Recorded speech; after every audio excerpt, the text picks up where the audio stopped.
I've got a feeling this could be quite incendiary, so I'm going to try and keep my distance.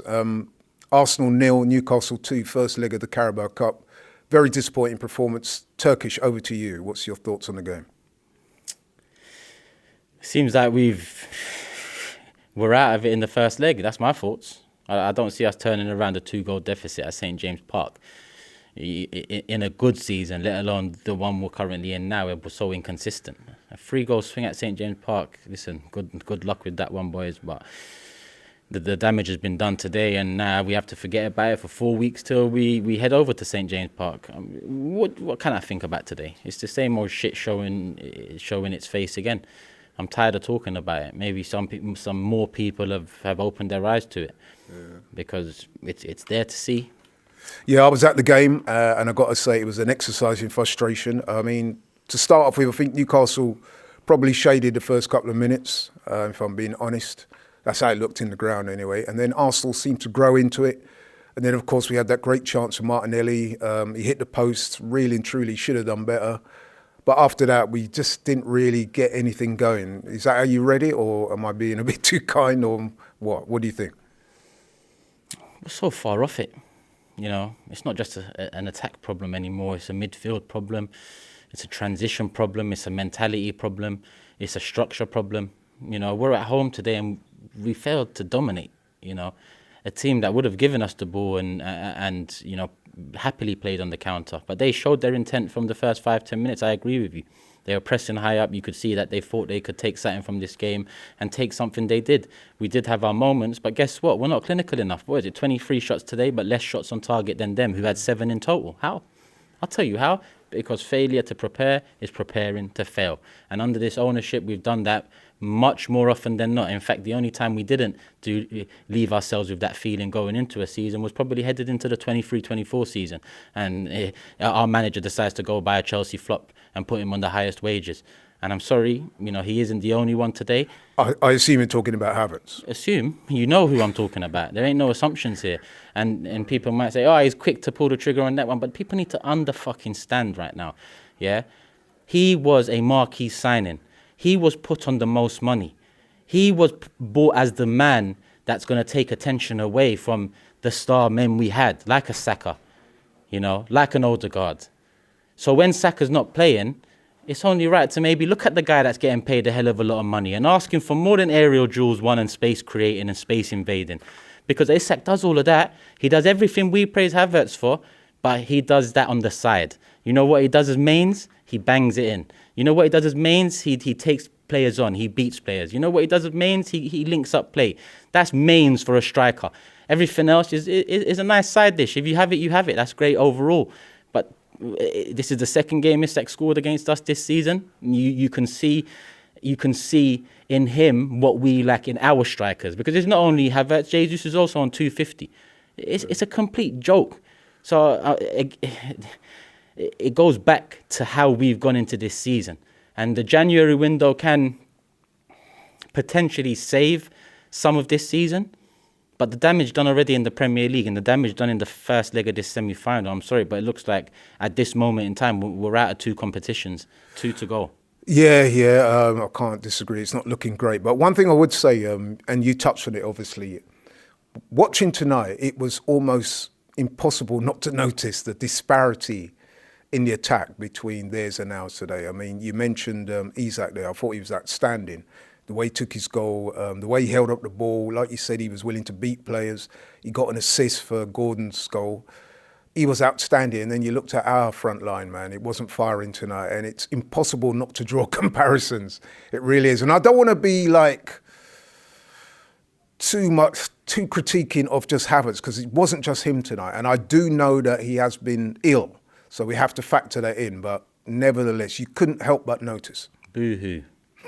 Boo fucking who? Ill. Like, come on, man. At the end of the day... Have you never been ill? Of course I've been ill. But you give me 275k a week, I'll be up for anything, brother. Yeah? Trust me on that. Anything. Yeah? They get paid handsomely. So cool, you were ill, you missed 2 games. But when you come in, I don't give a shit if you had a runny nose or not. Do your job. At the end of the day, it isn't just him. I'm not saying it's just him. But how many times has it been just Saka to save us? How many times over the last 2-3 years? Many times, right? Yeah. So it's fair to look at Havertz sometimes and say, do something when our main men ain't doing it. When Saka's not there or Odegaard's underperforming, because Odegaard is underperforming, by the way. I can spread the criticism across the board. It deserves to be spread across the board.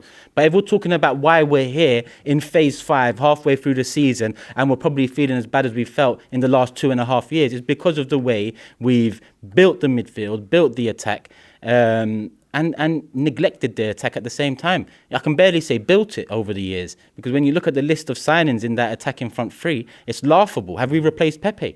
Have we replaced Xhaka? Have we replaced Aubameyang? No. How? But we can buy left back and left back and left back and goalkeeper and goalkeeper and goalkeeper. Not making no sense. And internal solutions is meant to fix this. It's a shame we haven't gone and moved a bit, a bit strong in this market. Send a little message that, all right, we know we're messing about, but we ain't resting on our laurels. I'll have fans saying it's hard to do business in January. Liverpool signed Diaz in January.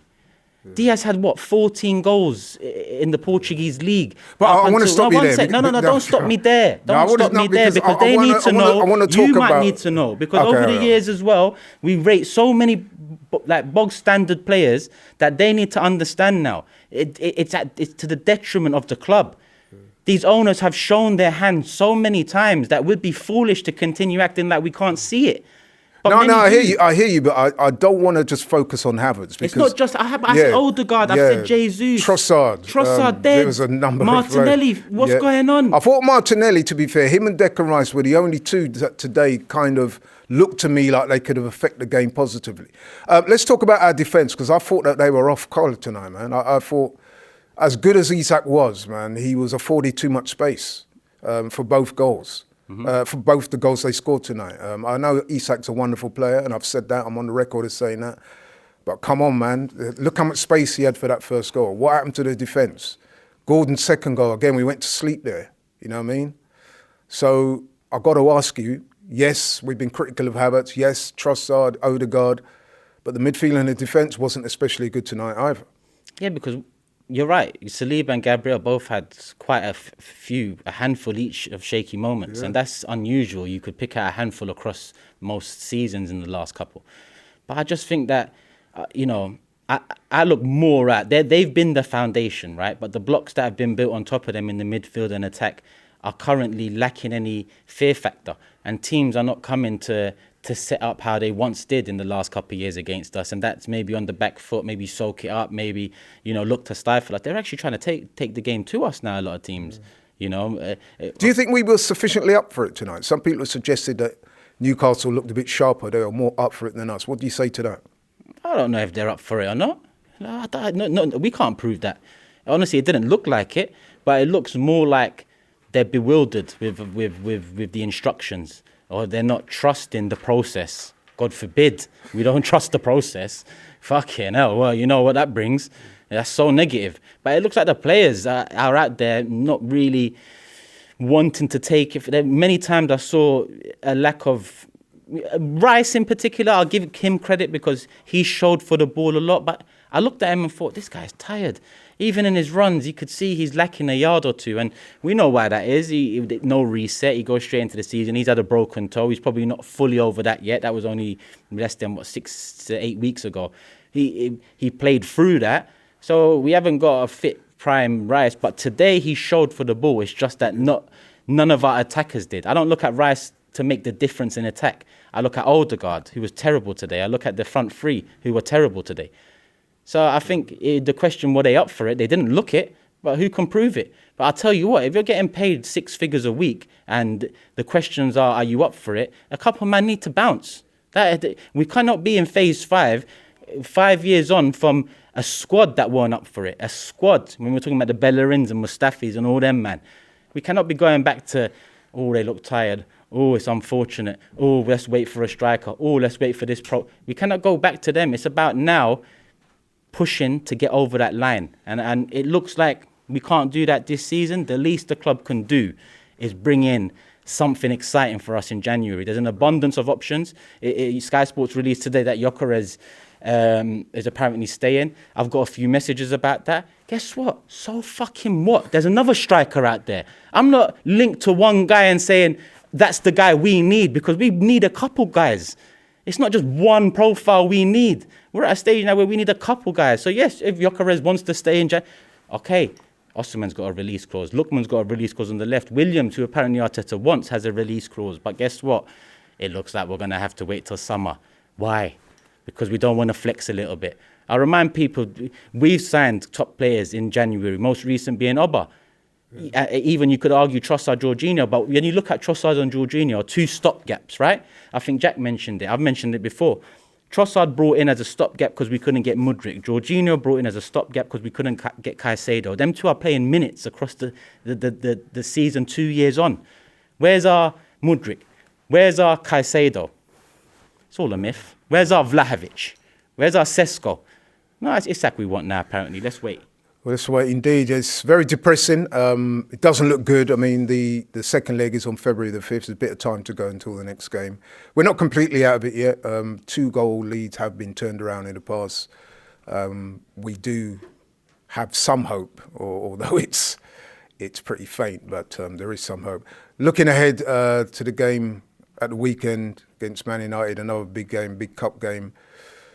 Would you make any changes to the team? I mean, we did go quite strong today. We can't use that as an excuse and say we rested players. We didn't. We had a pretty strong team out. But is there anyone you'd want to see come in that could bolster the attack or bolster our front 4 or 5 or whatever for the weekend? Yeah, Raheem Sterling.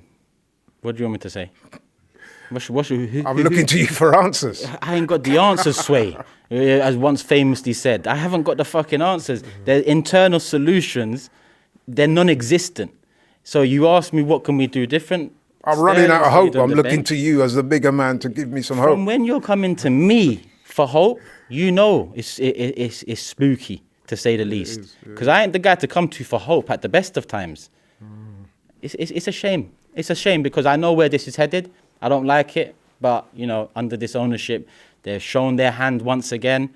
What are we going to do next? We're going to act like we haven't seen their hand and lose the game? Or we're going to act like we've, you know, become accustomed to their nonsense and actually put some more pressure on? You know, what are we going to do?